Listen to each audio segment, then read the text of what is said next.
As you may know, I've been a vocal opponent of term limits for many years. I vocally and publicly opposed the referendum which established term limits. I was in the Assembly at the time. I vigorously supported the referendum which would have expanded term limits had it passed. I also voted in favor of the extension of term limits in 2008, and obviously ran myself for a third four-year term. It's actually a fourth term because we had those peculiar two-year terms in the middle, but I ran for another 4 years after serving a full 8 years in 2009, and was overwhelmingly elected. My constituents re-elected me, notwithstanding being fully aware of my opposition to term limits when I ran for the council first, or the first 3 times, and certainly in 2009, if they weren't aware of it before, your good colleague on the council, Mr. Casino, made them well aware of it when he was my opponent in 2009, and notwithstanding his vigorous campaign to deny me a third term, if you will, I was pretty overwhelmingly re-elected.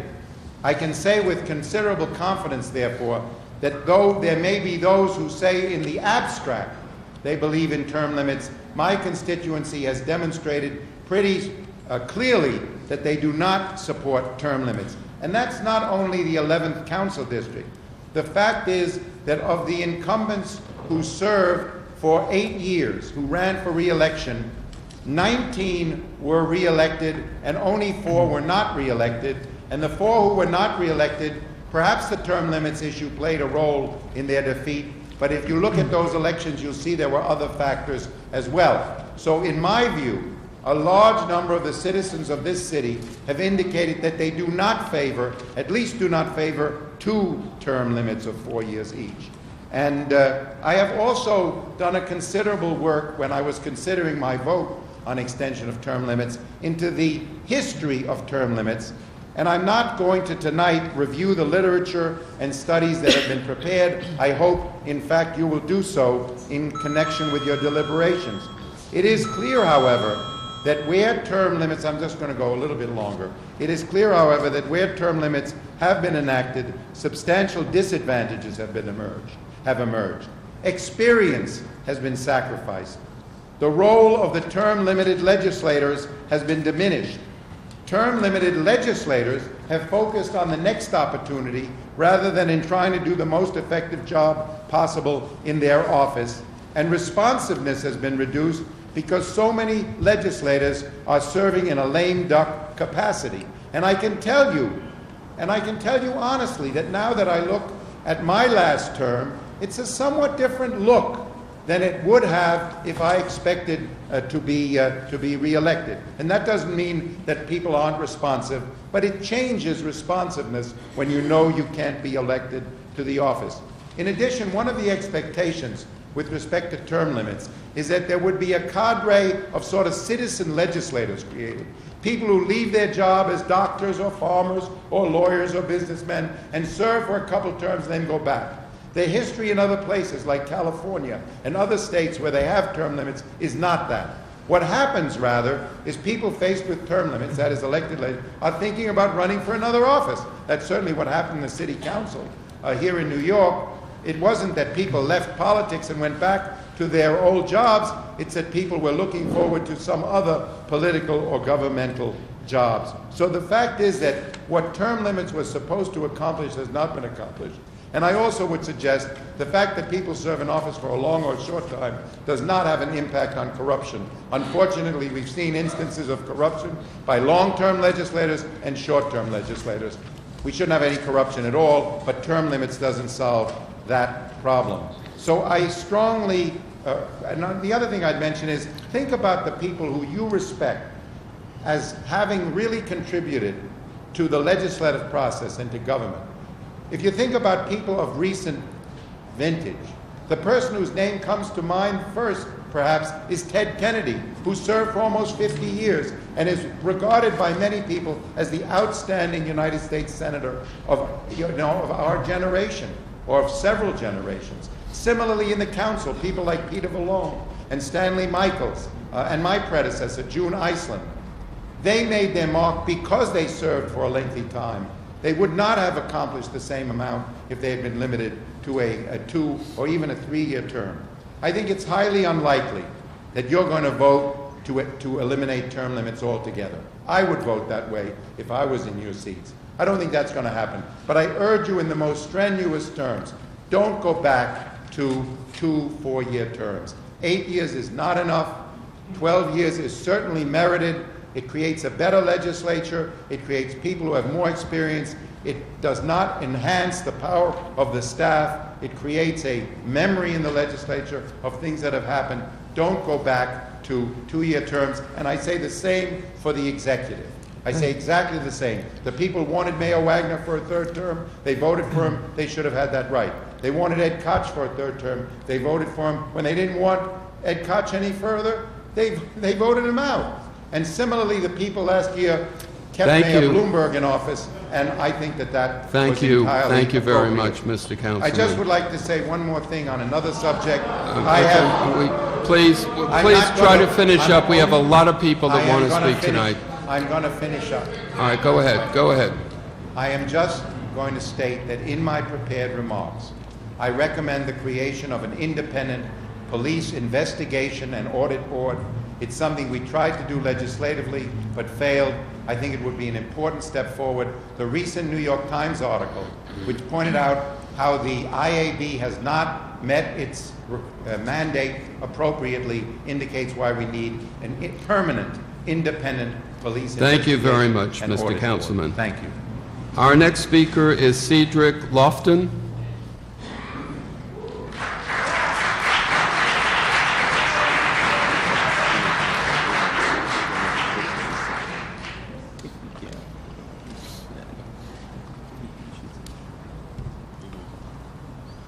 Good evening, Commissioners, and welcome to Bronx County.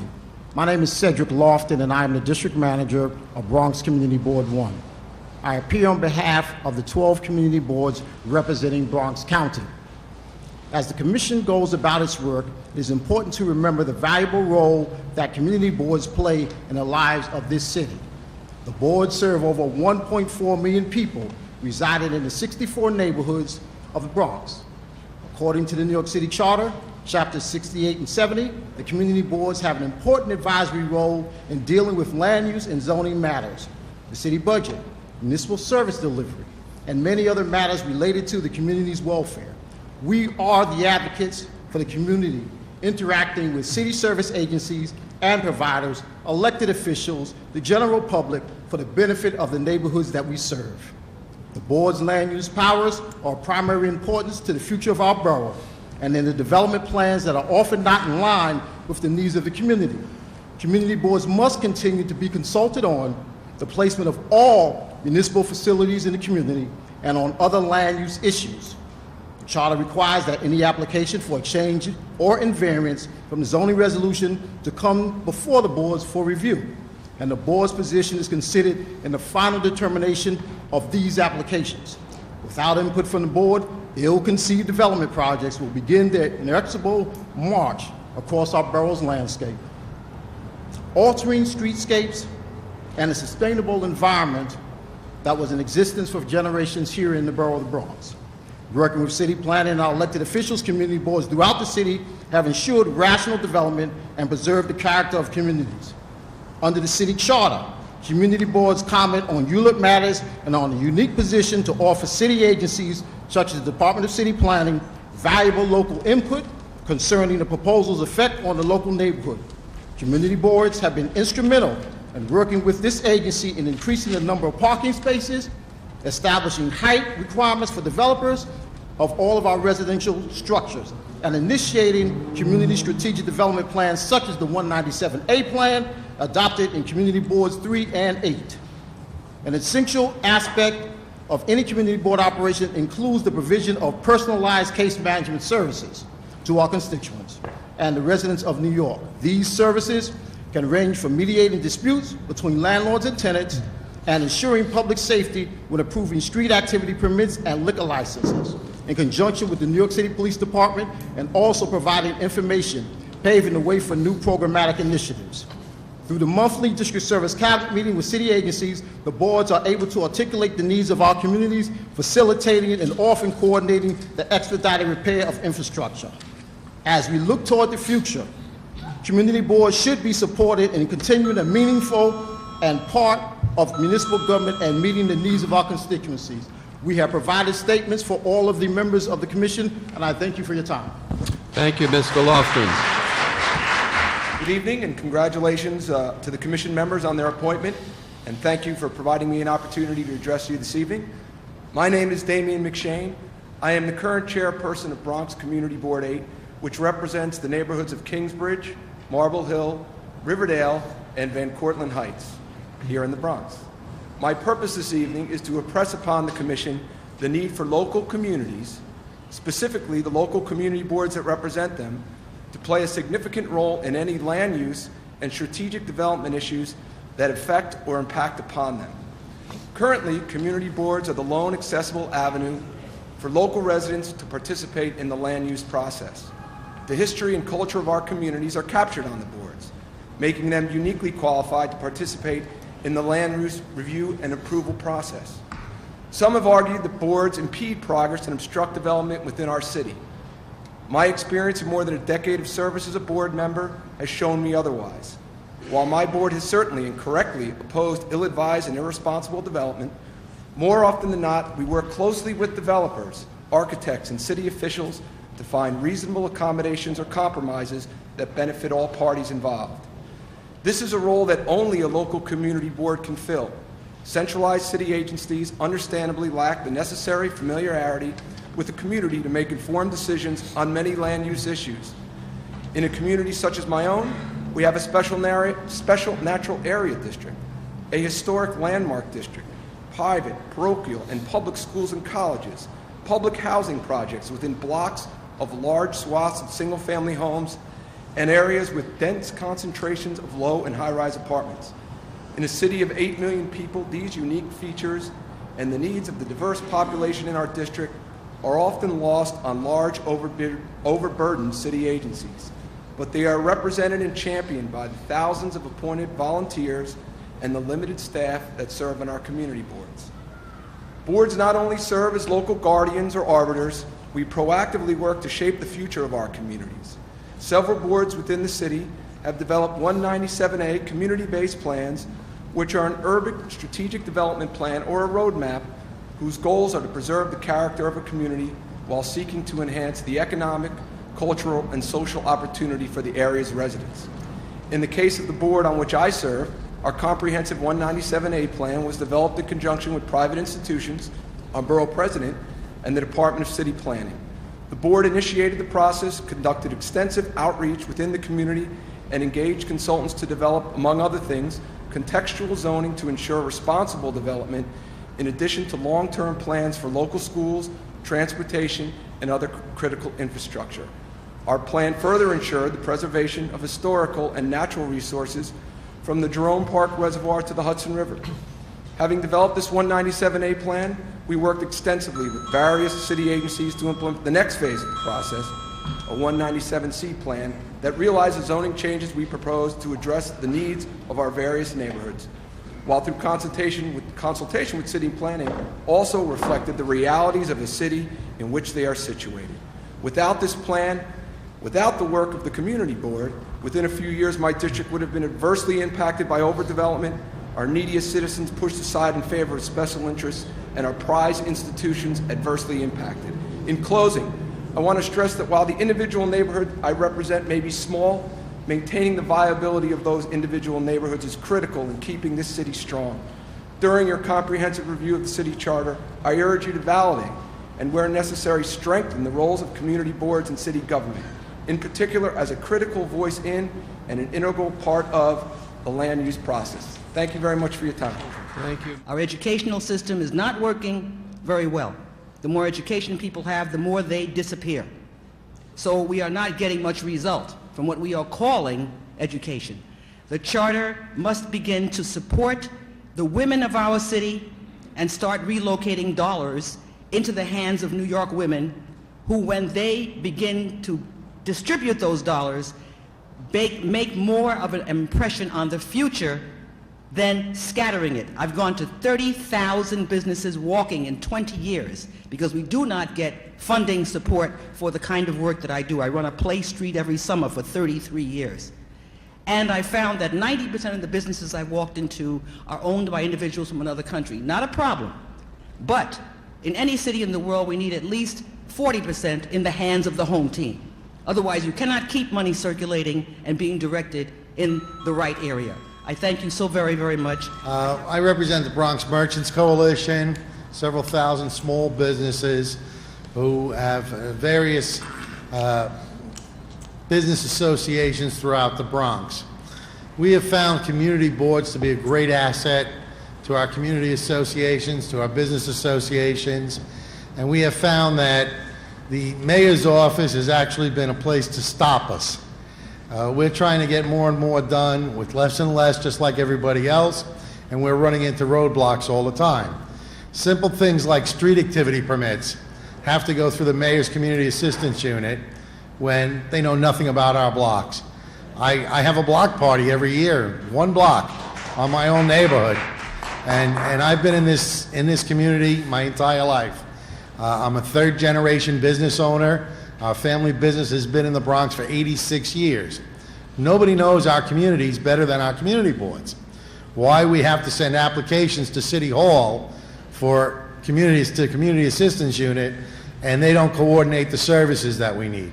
We need police there on a block party or on an event that we're having. Mayor's office, community assistance unit, does nothing but collect a fee for that. And they're hiring a lot of people down there when we have 45 volunteers and just a few people in each of our community boards. This is one of the most underutilized city agencies there is. You've got all these volunteers that commit all these hours that cost the city maybe $3 an hour when you break it down. And you keep taking away things for them to do instead of giving them more to do. This makes no sense whatsoever. In a fiscally tough time, we should be adding to community boards' responsibilities. Things like street activity permits should go nowhere but the community board. Community board should have a youth coordinator who can then in turn apply for grants that we can't get the city money, it's just not there. The office of the mayor conducted a youth needs assessment a few years back. During that assessment, they determined that every dollar spent on youth services, the city gets back 7. Yet they keep cutting youth services. Well, I understand there's no money in the budget for it, but if we had youth coordinators who could apply for independent grants, we'd find that money elsewhere. So we're asking that you strengthen the community boards, strengthen them in the land use process, give them a youth coordinator and a business coordinator and a planner.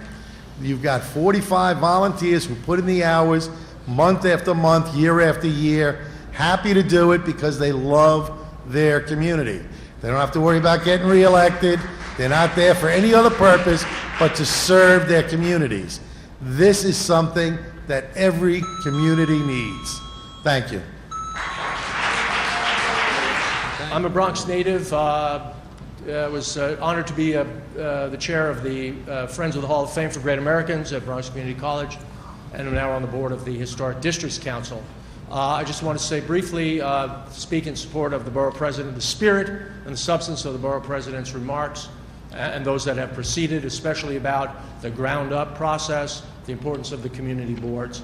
And on a general level, speaking as a historic preservation person, of course, want to draw the attention of the Commission to the very important, vital work of the Landmarks Preservation Commission, and hopefully in this process there'll be a look at and perhaps a strengthening of the powers and the efficacy of the Landmarks Preservation Commission, which is, as we all know, the prime defender of the public architectural history and heritage of the city. So having said that, I hope that the Commission will take a look at the LPC and at its processes, as well as and add that to your other important issues. Thank you very much. Thank you. Thank you, Commissioners. My name is Alan Cox. I'm the chair of the Bronx County Independence Party, representing just over 13,000 members in the borough. And I'm also a longtime independent. I grew up poor and became an activist and an independent to develop ways for my people and all people excluded from the process to be heard. I'm a father and grandfather. My daughter, Naima, is here with me tonight. I'm here to testify in support of nonpartisan elections. For me, this is a simple issue of democracy and opening up the political process in our city to independent voters, now 20% of all voters in New York City. I've listened to the critics of the charter revision process, even as the hearings are just getting underway. They say that there's not enough community participation. Not enough people know about the hearings. But these critics are the same people who oppose a reform which is designed to make it possible for more people to participate in the primaries. So frankly, the people who are the political gatekeepers want to have it both ways. With the charter hearings just getting started, they want to criticize the commission for not bringing people out, and at the same time, they want to make sure that you don't put nonpartisans on the ballot because they want to limit the people who can vote in the primaries where 90% of the decisions are made. Now, I'm not a college professor and I'm not a political scientist, but I have played a little basketball in my time. And I know a flagrant foul when I see one, not to mention unsportsmanlike conduct that impedes the progress of our community. I think the issue of community participation is key, and the reason that I support nonpartisan elections is that it would make greater participation possible, and that's the bottom line. Thank you. Thank you very much. Community boards, the city of New York is made up of communities, small communities, large communities, and the community boards are very important to the people that live in those communities to get things done that need to be done. The second thing is term limits. I was down at City Hall talking myself blue in front of the entire audience. And as here, people that are elected officials came up and talked and talked and talked. And Mike got his way. He got his 29 little friends together. Everybody went, yeah, yeah, yeah, yeah, yeah. And the gentleman here was speaking about how, people that are elected for a long time really know the way to run the country. You look up in Albany now, you got these guys, they can't even make a decision on who's going to be in charge, who's getting locked up, who's doing this, who's doing that, and it's just a shame. And my other point I'd like to bring up is the use of eminent domain for private gain. The thing in Atlantic Yards is just a disgrace. How they can force those people out and put up a basketball arena because somebody with a lot of money can walk in, dole it around to whoever, and then throw everybody out is just a disgrace. And these are things that need to be changed. And the more you sit here and the more you listen, I know all you people here were appointed by Mike. You're all people that he knows. You have people here that were even on the board, what do you call it? Whatever board that was, that said, oh yeah, it's fine, Mike, the ethic, the conflict of interest board. Now, how can somebody be on the conflict of interest board that was appointed by the mayor find a conflict of interest with the man that's paying their salary? That's totally insane. You have this going on constantly in the city where Mike just comes around, okay, I'm making a donation. And people just go, oh, thanks, Mike. They put the money in their pocket, and Mike's their best friend. Not to say anything bad about people, but a reverend in Harlem said, how can I vote against Mike? He just gave me $1 million from my church. How do I say anything about the man? I think that the power structure in this city has gone to the rich. The people that vote and work hard to make a living are getting kicked to the curb. And you gentlemen here are here to reform the charter to make sure this doesn't happen anymore. And I hope it doesn't. I mean, I hope that you put up a charter that it'll be good for everybody, not just for a guy that's got $16 billion and wants to be king. It's just a shame, and this last election proved it. He spent $100 million and got reelected by 50,000 votes, which is just unbelievable. And I hope it changes, and I hope you gentlemen and ladies change that for the people of this city, not for the rich. We propose that the work of the Commission be temporarily suspended until this issue is resolved. There are numerous specific fundamental problems which should be addressed in a charter revision process. 2 examples. The centralization of power has not served the city well. Following the charter revision in 1989, the individual boroughs were largely deprived of any meaningful role in city government. When the Board of Estimate was abolished, it was claimed that one man, one vote necessitated that act. That was untrue. The structure of the board guaranteed the concerns of individual boroughs would be taken seriously. A weighted voting procedure could have been used to save the board. We propose that the board be resurrected in a weighted voting system and that borough presidents be given an appropriate role in the governance of their own boroughs. The functioning of city agencies must become more transparent, and this transparency must be mandated by the charter. 2 of the very many examples.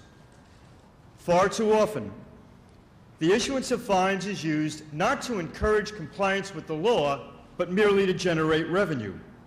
This is accomplished particularly in regards to the treatment of small businesses by the issuance of parking regulations, parking violations, through a system of quotas. We recommend the employment of quotas in any law enforcement capacity be strictly forbidden in the charter. 2, candidates for city office who run without the backing of party leaders have had difficulties navigating the complicated procedures of the Campaign Finance Board. We recommend that the charter be amended to mandate the CFB procedures and decisions be codified and evenly applied to all candidates.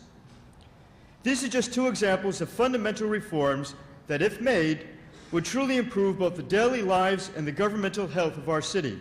It is our belief that a Charter Revision Commission that truly reflects the makeup of New York could make positive recommendations for reform.